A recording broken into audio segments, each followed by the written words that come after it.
Okay, it's an honor again to be here. Thank you for the invitation. What I want to talk about today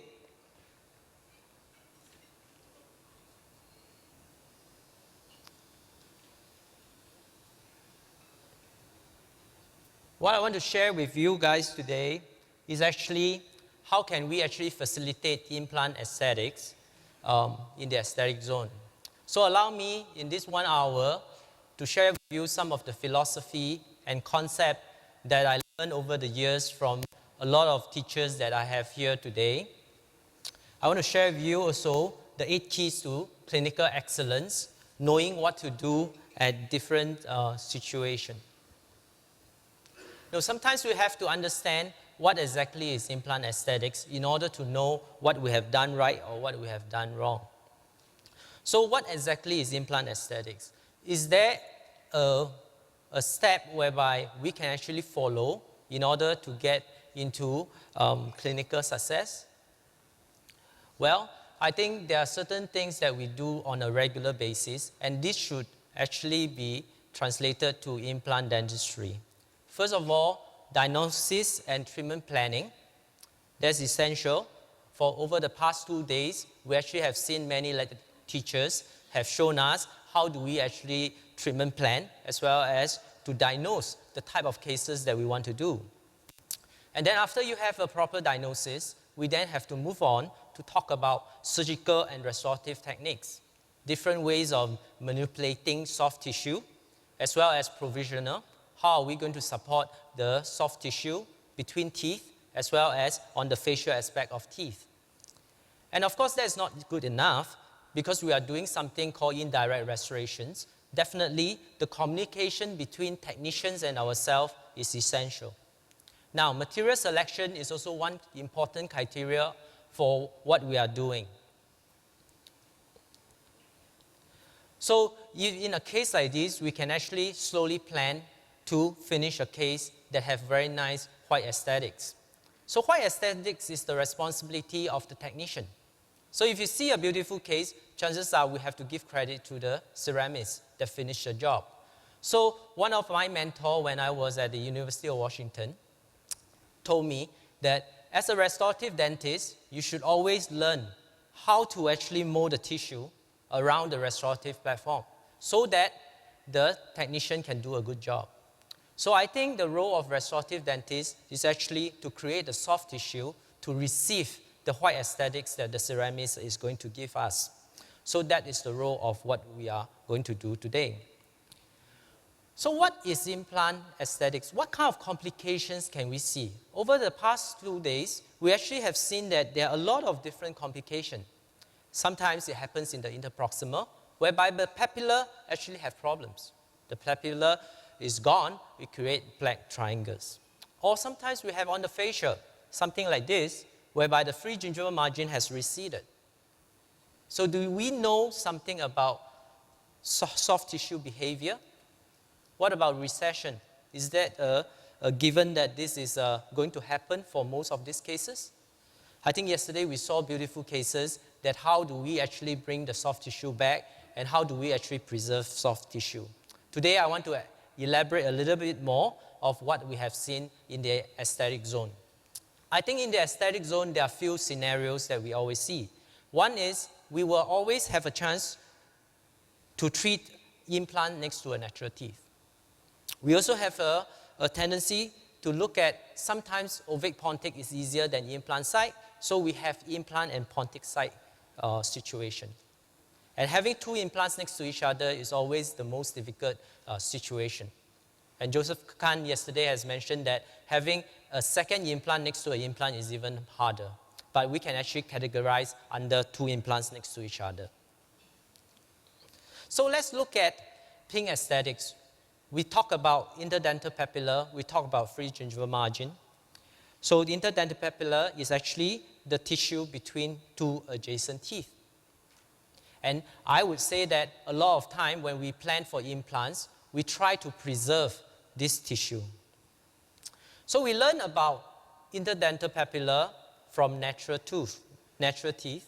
The effect of distance from the contact point to the crest of the bone. it actually determines whether there's a presence or absence of interdental papilla. Anything that is below 5, chances are we get 100%. That's something that we learned over the past so many years, but that is only one dimension, which means that from the crestal bone to the contact point is something that we always talk about, 5. But then in 2006, we actually see that there's actually someone that has done more research. So which means that just by doing a case like this, doing bone sounding all the way to the crestal bone, and then we try to find out where is the contact point and determines whether the papilla is going to be present or not, may not be just the only way. And I think there are other factors that is also contributing to it. So 2006, we actually found that sometimes, even with 4 millimeters of distance, we actually still have a black triangles. 5 millimeters, we actually still have more. But one thing is consistent is as the distance increases, we start seeing a higher tendency of having black triangles. So it concluded that one, which actually agree with what Tanao is talking about, is that as the contact point increases, the chances of having black triangles increases. But the number 2 things that I want to highlight is an increasing interproximal distance between the tooth roots has a significant decreasing influence on the papilla presence. I think this then leads us to think about papilla is actually a 3-dimensional area. So long ago, we actually, when I was in our program, Frank Spear actually mentioned that the presence of adjacent tooth attachment, which is the biologic width, and the size of the embrasure space formed by these teeth were responsible for the papilla presence and height. And I believe that is the right thing to think about, because sometimes we have the tooth that is of a different size. Tooth form become a critical area. Example here, 2 triangular tooth form tooth. You actually have an embrasure space that is bigger than 2 rectangular tooth form. So then we have to start thinking, what are the critical components that we have to know during our clinical examination? So I put down into two distance that we have to measure. One is the root between 2 roots, and then the crestal to the contact point. But what about clinical findings? What do we have to know? We need to know whether the root angulation. We need to know what kind of tooth form there is. Should we have to change the tooth form in order to increase the chances of closure by the interdental papilla? What about the embrasure form, which is the 3-dimensional picture space for the papilla to fill? So for natural tooth, it becomes something that is quite easy as long as we have good provisional support. To support the thin papilla, we have nice marginal placement. We do good retraction cords techniques. We should be able to get a nice restorations. So something that looks like this. So you can see that with good provisional support, you do not compress the papilla. Chances are this papilla is going to come to the maximum position, which is where we want, the optimal position that we expect. But then again, a lot of time, when we make provisional, we actually compress the tissue, especially if we are doing multiple units. A lot of time, the provisional actually compress the papilla. And we are unable to carve the papilla well, and the embrasure space well. It ends up that the papilla is blunt. So when we issue the crown, we start seeing a black space. So then the question that we have to ask ourselves now is, will this papilla creep up? So will creeping papilla formation actually form in cases like this? And how do we determine that? Can we just by simply measuring just the distance from the contact point to the crestal bone, is that enough? Based on what we have seen just now, that's not enough. Because interdental papilla area is actually a 3-dimensional space. So we have to look at different situations to see whether the root form is enough, whether the contact point that we place is sufficient. So in order for creeping papilla formation to happen, we need to know that we have sufficient papillary volume, we have a good bony base, we have actually an adequate sulcus depth. And this is where I want to talk about. Sulcus depth is an essential part of where we are going to see, because in implants, it's all about the tissue above bone, and as well as the marginal placement. So for cripping papillar formation, we have to see that we need to have that 4 components. So what happens if you have black triangles that develop during treatment? You know, sometimes when we prep teeth, we start seeing we start seeing black triangles that develop at the time of issue. So what should we be doing? We should be measuring the sulcus depth. First is, if the sulcus depth already has a height of 2 to 3 millimeters, in such situation, we do not expect the papilla to creep further.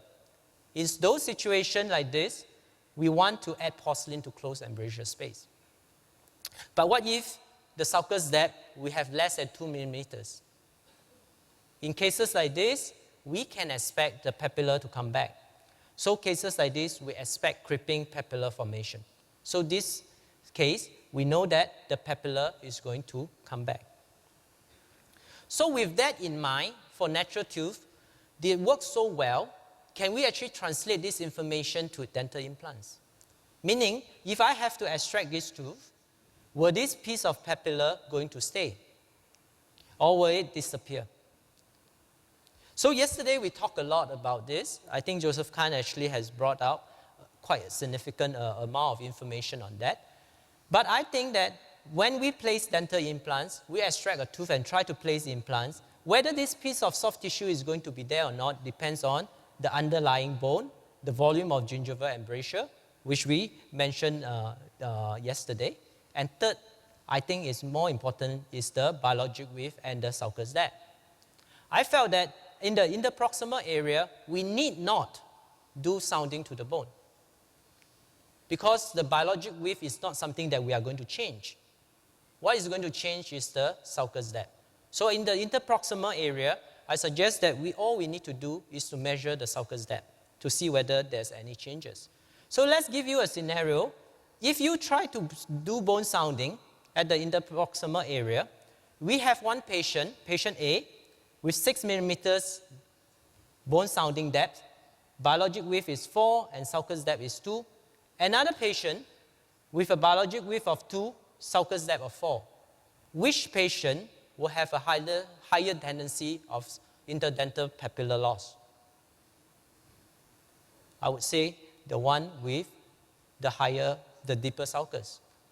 So in conclusion, for interproximal area, what we can say is we should measure the sulcus depth of adjacent teeth. The greater the sulcus depth, the greater the potential of interdental papillar loss. That is for interproximal, which means that when we plan for immediate implant today, we have to measure the interproximal area, the sulcus depth. The higher the sulcus depth, the higher the chance of tissue resorption. What about the facial gingival tissue? Now we talk about the facial. Same scenario, which one will have a higher tendency? Well, because we are removing the tooth, actually both patients will have the similar chances of having recession, because there's no biologic width in the front to actually hold the tissue. In the interproximal, we still have the biologic width.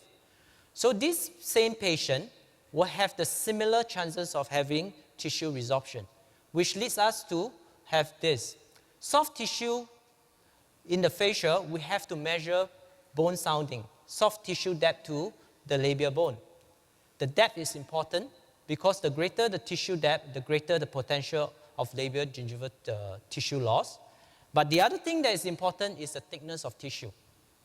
The thicker the tissue, the lesser the potential of labial gingival loss. So these are the two components that we have to measure the soft tissue above bone in order to determine whether there's a chance of soft tissue recession. So we have tissue thickness, we have tissue height. The higher the height, the higher the chance of recession. The thinner the tissue, the higher the chance of recession. Is that enough? Well, when we plan for implant, there are two other components that we have to consider. So we have to add two more, which is the implant position. Because if the implant position is too facial, we also have a chance of tissue recession or the platform, the prosthetic form of the tooth. If you have an over-contoured provisional or you have an over-contoured crown, you also have a higher chance of tissue changes. So let's look at restoring teeth. I would still think that we should preserve what's there, which means we need to try to save teeth. If teeth can be saved in the aesthetic zone, we should save them. Because with their attachment, chances are we are able to preserve the pink aesthetics. So recreating what's lost is always harder. We see fantastic results that is done by different speakers previously, but recreating is always harder. Preserving is always the easier solution. What is the value of the tooth? I think the first value is definitely the root form supports the pink aesthetics, which is the free gingival margin, which is the papilla, which is the labial prominence. Because when the pink aesthetic is not being disturbed, a lot of time the aesthetic result is just depending on the white aesthetics, which is an easy thing to do. So how can we determine whether this tooth could be saved? How many of us would try to save this tooth? But what if I tell you that the morphology of this during CT scan looks like this? If you remove this tooth, you are going to have severe soft tissue changes. So if I have a chance to save the tooth, I will try to save the tooth. But they have to satisfy structural requirements. They have to satisfy the aesthetic requirements. Structural requirements, we need to have ferrule length. We need to have the ferrule with adequate thickness. And then we have to have post systems that we can bond, as well as the crown that is bonded to the whole complex. As well as the aesthetic requirements is definitely the root color. Is the root color good enough for us to actually put a crown over it? Or will there be a shadow that is around the gingival margins? What about the gingival placement? Should we be equal gingival, subgingival? It all depends on the material choices that we have. So is there adequate ferrule? Well, it's on the borderline. On the facial, we have slightly more than 1.5. On the lingual, we have the same. So we try to save this tooth. When a force like this happens, if there's no ferrule, what happens is there will be under compression on the facial, leading to breakage of porcelain. And on the lingual, it's something that is more challenging. There is undergoing tension.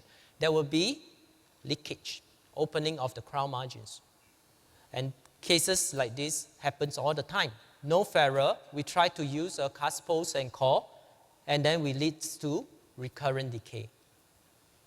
Case like this, we should have just gone through crown lengthening previously in order to extend the longevity of this tooth. Unfortunately, this tooth did not have any ferrule, and then it leads to recurrent decay. So how do we resolve this sort of cases? If we see that we have enough ferrule, we can then prepare the post space, take an impression, and have a tooth-colored post. And then if I think that the aesthetic requirements is not being met because of the root stump color, we can always whiten them. And from there, you can see that a tooth that looks hopeless can actually be cleaned up to appear to look restorable now. So we choose a whiter post, tooth-colored post, and finally, we can actually restore this case. But just because we are able to preserve this root, we are now not tackling any soft tissue problems. All we have to do is to focus on the tooth preparation, margin placement, material selection in order to come out with a good outcome. So now you ask me, the first thing that we really need to know is there a value of saving teeth? And I want to impress on you that there's a value of saving teeth in the aesthetic zone. If it's in the molar, and you have a ferrule of just 1 millimeter and you are marginal, then I think taking the tooth out to place an implant is a good choice. But anteriorly, we are not just looking at functional aspect. We also have to look at the aesthetic outcome. So by preserving teeth, we actually can support the pink aesthetics pretty well. So now, what if this tooth become non-restorable? Completely, no ferrule, recurrent decay into the root canal. Cases like this, then we talk about Pontic site development. We remove the tooth, we may have to consider doing a bridge. Or we may have to consider doing an implant by extracting the tooth. So if you extract this tooth and thinking of implants, you may be thinking of immediate implants, or are we going to do a delay approach? Like what we talk about, if you want to preserve soft tissue, a lot of time we may want to see whether this tooth can be done using immediate implants. So if we extract a tooth, we deal with Pontic site development. We want Pontic site to be developed. If we place the implant, we want to have an implant site that is being carved out. So in the aesthetic zone, there are a few things that we want to achieve. One is the periorestorative interface, that's ideal. Next is the implant site development that can actually fit in the final crown form, as well as the Pontic site, so that when we place in our final restorations, you actually cannot see or the difference the two. So let's look at single tooth replacement. Some patient comes in with a tooth like this that requires you to remove. Other times, patient came in with the tooth is already removed. I hope more people will come in with this, because then there's an option of doing immediate implants. Having immediate implants and giving this patient an immediate provisional always have a better chance of preserving soft tissue. So clinical examination. We want to have facial gingival margins measured so that we know that the soft tissue height is adequate, and then we can have a provisional to support them. We want to measure sulcus depth at the interproximal area because we want to predict whether the papilla is going to be there or not. We took CT scan because we want to know whether the root form in the sagittal area is the appearance this or this. Which one will have a better chance of doing immediate implants, A or B? I think A is easier, right? So with a CT scan, it gives you a lot of information that we can know. So CT scan helps in diagnosis and treatment planning. If there's any bony defect, we want to do bone graft first. Sometimes we go for a delay approach. But if the CT scan shows no defect and the root is in the ideal position, then we may want to do flapless surgery. Because in that case, we do not have to disturb the soft tissue around the area. Minimally invasive procedure, we can increase case acceptance, and we can actually simplify the procedures. Implant position can be broken down into 5 positions. One is buccolingual, mesial distal, the depth, the type of angulation, and the angulation buccolingually. So it's not just 3 dimensions. It's actually 5 positions that we actually can put them, categorize them into. Let's look at immediate implant. A lot of time we extract a tooth, we plan to place the implant into the center of the alveolus. Well, this is the simplest way of placing an immediate implant, but we will perforate the buccal concavity over here. So some people say, okay, now if that's the case, then why don't we tilt it a little bit to do something like this? Is this a good thing to do? Well, by doing this, then your buccal plate is becoming very thin. The soft tissue here is thin, and then it leads to tissue recession. So in general, there are actually 3 positions that a lot of people can fall into. One is we take advantage of the palatal wall. 2, immediate into the center of the alveolus. 3rd, on the facial, leaning against the buccal plate. We choose here. Today, the standard is to place here so that we create a gap. The gap is to put grafting materials.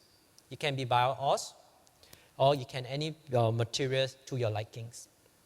What we want to achieve is the apical half of the implant is for functional aspect. We want good initial stability for osseointegration. The coronal half, we want it for aesthetic reasons. We want to increase tissue height to be, tissue thickness to be greater than 2 millimeters. So that it have a greater than 35 Newton centimeters for primary stability to achieve function. The coronal half, increase tissue thickness greater than 2 for aesthetic function. So an implant in the aesthetic zone serves 2 purposes. And the position is we need it to be in the range for us to restore the case. We do not have to be really to be precise. So we actually have periapical X-ray guided surgery. I find that for single tooth implant surgery, doing a surgical stand sometimes actually obstruct the visual that we have. So we modified the procedure. The procedure will work something like this. We have a hopeless tooth. If fracture all the way, oblique fracture, we can't save this tooth. We plan to take it out. So we took it out, the tooth. We clean up the alveolus. First is we put a 2 mm twist drill to create an anchor point so that we can put in a 2 mm twist drill. At this stage, we will take a PA. What is this PA for? We can see the angulation of the final implants going to be. If it's leaning towards the root, we can always correct it using a 3.5 millimeters drill. So once we took an X-ray, we find that it's pretty okay. We will leave that drill there to check the other 5 positions of this implant to make sure that it satisfies all the implant position that we want. And then, if you are happy with it, you can go by 3.5 millimeters twist drill, 4.3, and finally place the implant without raising a flap. The first checkpoint is to make sure that we have adequate space. This space, some people name it as a jumping gap. Whether we should graft it or not, in today's context, I graft it. Because my objective is to create thick tissue thickness in this aspect. So I'm going to graft it regardless of the size of this jumping gap. Then I will fabricate a provisional and then let the provisional support the soft tissue around the area. I will put in 2 sutures so that the bio-os will not leak through a loosened free gingival margin to contain all this tissue around the area. So with a 2 mm twist drill, we can then finally position the final implants. We know how it will lead into. And this is after 2 weeks, STO, we can see that the free gingival margin is all preserved. And this is before. So let's show you a case. This patient actually have a foul smell, felt that this bridge is leaking. So we noticed that there's something that's wrong. So we remove this bridge. This is what we see. So this tooth, we can't save it. We decide to do immediate implants. So how do we do it? First step, remove the tooth atraumatically, check that we have adequate buccal plate, place the implant more palatally, create a gap in the fascia, do a little bit of bone grafting, and give patient a provisional to support the soft tissue. Add 2 sutures to tighten the free gingival area. This is the same procedure that I do for most immediate implant cases. Extraction, atraumatic, placement of implant more palatally, create a gap, bone grafting, provisional. So from there, once we achieve osseointegration, we choose the type of material that we want. These are zirconia abutments, followed by a zirconia crowns. In the anterior, since we are already prepping the teeth next to the Pontic site, we decide to do a 4-unit bridge. Here we create the partial Pontic site, ovic Pontic site, and we cement the 4-unit bridge. Well, is this stable? It's pretty stable. At the time of issue, and this is 1-year recall, you can see that the soft tissue is pretty okay. What I'm trying to say is, sometimes we have to know that bridge is also one of the alternatives in the anterior zone. So implant and tooth position, we know that is going to have excellent results. Now let's look at implant and Pontic and implant and implant. So when we remove a tooth, what are the changes after tooth removal? Chances are tissue is going to collapse. So definitely we have to plan to prevent this thing from happening. But these are the cases that comes to us a lot of time. So how are we going to plan cases like this? What is the thought process going to be like? So first, definitely we have to look at the edentular space. We have to see whether the adjacent teeth requires any form of restoration. Because if they requires some form of crowning, then a bridge is easier to achieve the aesthetic results for us. We have to see whether the edentulous ridge condition is good enough. Are we going to do soft tissue grafting, or are we going to do hard tissue grafting? Is the lip support affected? We can do bridge on natural teeth. We can also have crowns on multiple implants. We can have bridge on implants, or we can have removable partial dentures. So these are some of the options that we have to think about when we consider that. The type of augmentation, onlay graft, connective tissue graft, or bone graft. Now, when we look at the alveolar ridge height, cases that looks like this only have buccolingual loss of tissue. A lot of time we will still get interdental papilla. But if you get a case like this, whereby you have vertical and horizontal tissue loss, a lot of time you are not able to create a lot of nice results. So if you are able to augment just the width, the maximum you can get is maybe the Pontic may look nicer, but there's no papilla. But if you are able to build tissue to the height of the adjacent papilla, then you can carve it out to create artificial papilla. So alveolar ridge height determines whether there's an interdental papilla. Alveolar ridge width after augmentation will only modify the Pontic design. So different edentulous ridge actually have a different outcome. The best is patient came in with hopeless teeth. Then we can make use of these hopeless teeth. At the time of extraction, we can put in provisional to support them. The prognosis is not as bad as something that has both horizontal and vertical tissue loss. So let's look at replacing teeth. Same thing, I think preserving what's there is always better than recreating what's lost. So a case like this, 4 of these teeth needs to be removed. 2 periodontally involved teeth and 2 teeth here on the laterals that's undergoing root resorption. So how are we going to do a case like this? Are we going to extract 4 teeth and give patient an immediate denture? If we are doing that, then all the papilla is going to disappear. So what we do is a stage approach. We want to clean it up because the 2 central position we are going to do ovic Pontic. So we do socket preservation. Cases like this, we clean it up, we put bio-os, and put on a provisional to support the soft tissue at the time of extraction. So this is the one way of maximizing the hopeless tooth. We extract, we immediately preserve the soft tissue around the area. Once that heals, we can then plan to place the 2 implants. So here, we create 2 Pontic site development. We are able to preserve the papilla. We are also able to create the implant site, placing the implant in the right position. From here, we can then do a 4-unit bridge. I'm not going to place 4 implants here because it's going to be very difficult to manage. So we are able to put 2 implants, make use of Pontic site, and do a 4-unit bridge. So this case is actually published in 2003. So is implant provisional important? Right, yesterday we heard about some speakers saying that by putting permanent abutments, that's the ideal. But in cases like this, you can't. You may have to go through a provisional stage to mold the tissue.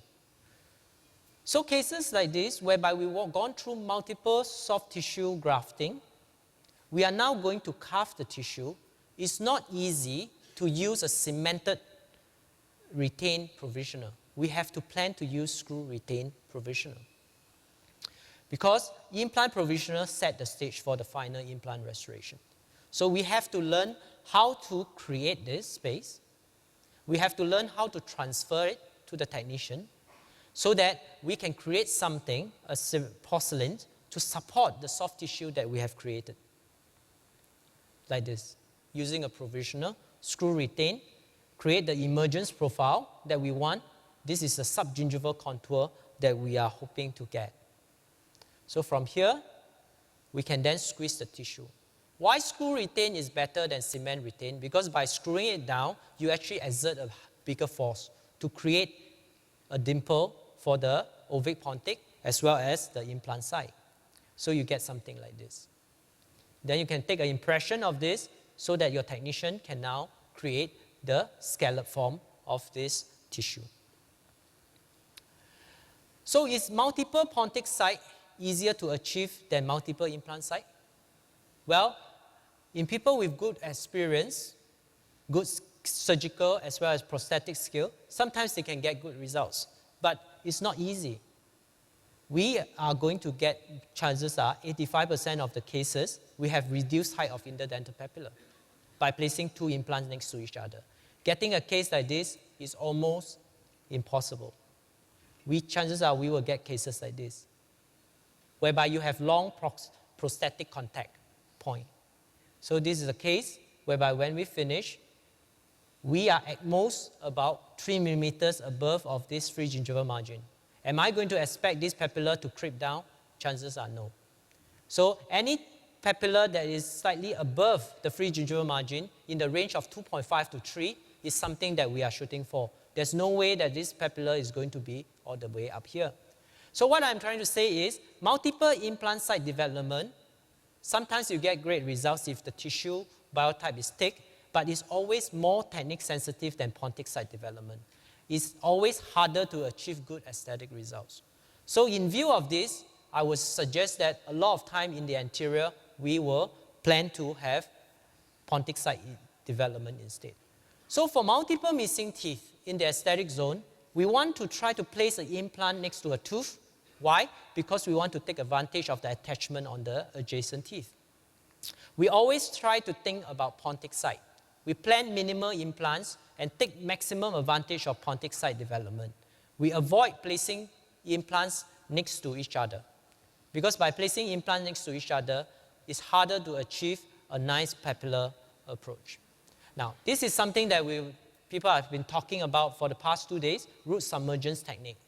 Right? It is published in 2003 on this article, but way before, we already used root banking as a substitute terms previously. So what exactly is that? Cases like this, root canal treated already, no PA lesions, no attachments lost. The root canal has been there for many years, no infection at all. We can take advantage of this, remove this, submerge the root so that we can have a better aesthetic results. So once the root is being submerged to the crested bone, we can put in a provisional to support the papilla and the free gingival margin.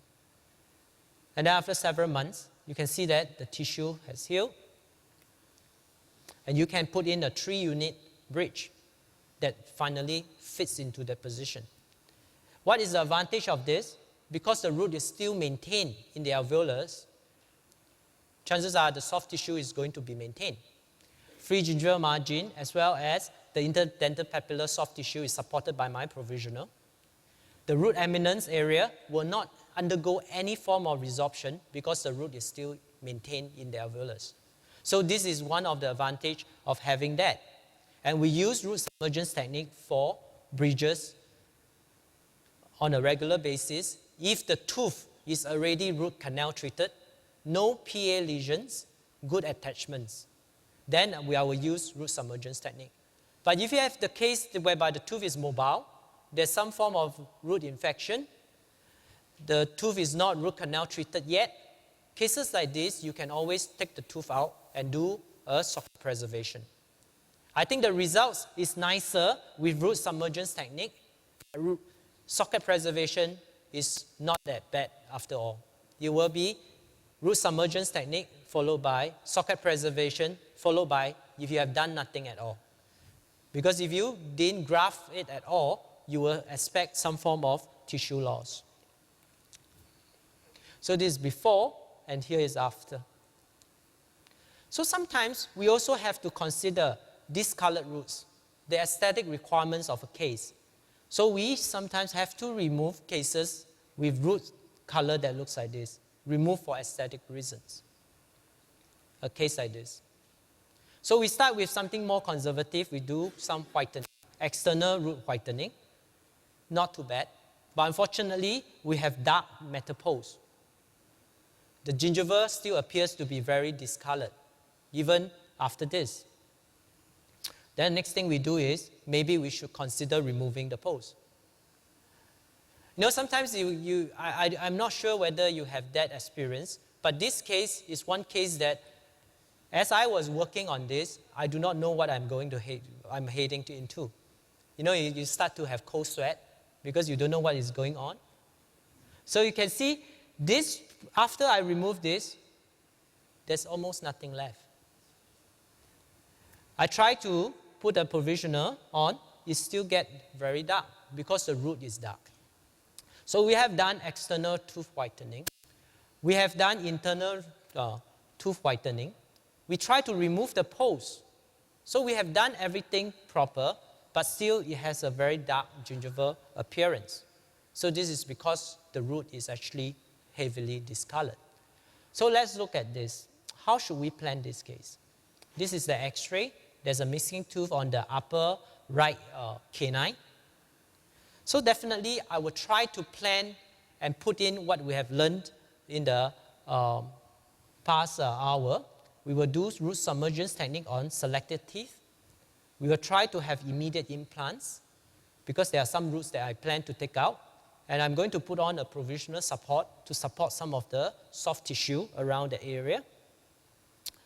So I plan to do root submergence technique on the upper right lateral, upper left central. I'm going to plan for 3 implants, 1 on the missing tooth, and then I alternate the implants with the root submergence tooth. The intention is not to place 2 implants actually next to each other. This was the intention to do that. This is how we place the implant.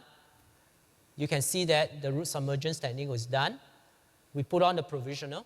In the aesthetic zone, we try not to actually connect to have immediate loading to cases like this. Since I'm doing a upper rehab, I actually make a upper full arch provisional to support the soft tissue. Then after this, we can then mold the tissue. 2 months later, osseointegration has achieved. We can then take an impression, do a screw retain provisional. Why screw retain? Because I want to squeeze the tissue around the area. So from here, we have molded the tissue. We place in the zirconia abutments. We took an impression to fabricate the final framework. So these are the abutments. We continue to mold the tissue because we want this papilla to be mature and get into the maximum potential height. And this is how it looks like.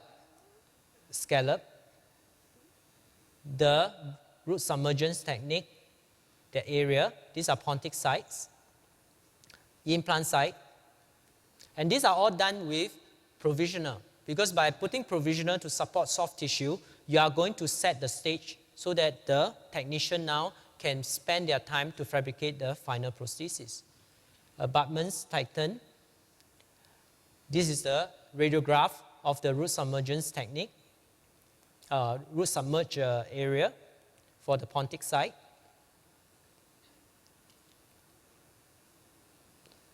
Occlusal view of it. A successful root submergence technique, what you will see is there will be complete closure of the soft tissue. The root is not going to be appearing here. But if you see a fistula or an incomplete closure, then you have to wait for the complete closure. Sometimes you may not have removed sufficiently for the soft tissue to go across.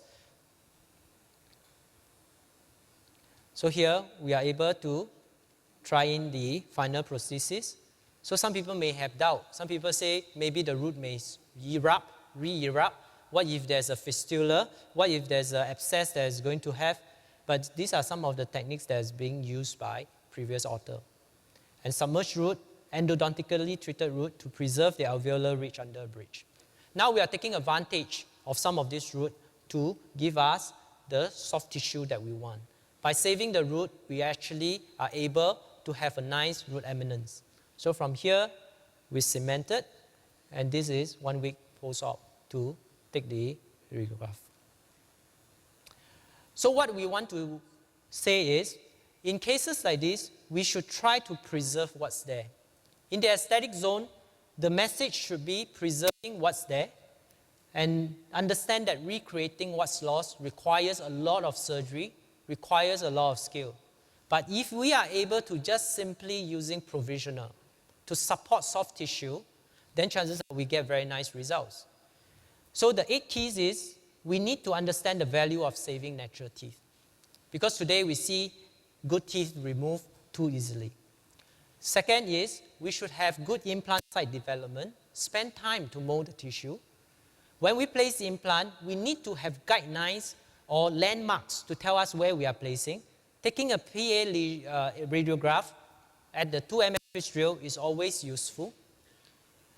We should aim for immediate implants in cases that are suitable. In cases that are not suitable, we should have a delay approach. Pontic site development is always easier than having multiple implant sites. Provisional support is the important part of creating aesthetic results in the aesthetic zone. Root submergence technique is one of the ways that can help us to preserve soft tissue. If the root is not suitable for root submergence technique, please go for socket preservation. The results can be attained as well. And finally, the last key is time. You need time for soft tissue to heal. Implant aesthetics is all about soft tissue. So if we have to create time, we have to allow time for even the technician to actually fabricate the final results for us. So with that, I want to thank you all for your attention and also for inviting me. I'm from Singapore. If you by any chance come to Singapore, this is our practice. We have 15 dentists with us. We have 18 treatment rooms. We have our own lab. And this all helps to create an interdisciplinary approach to our treatment. Thank you very much for your attention.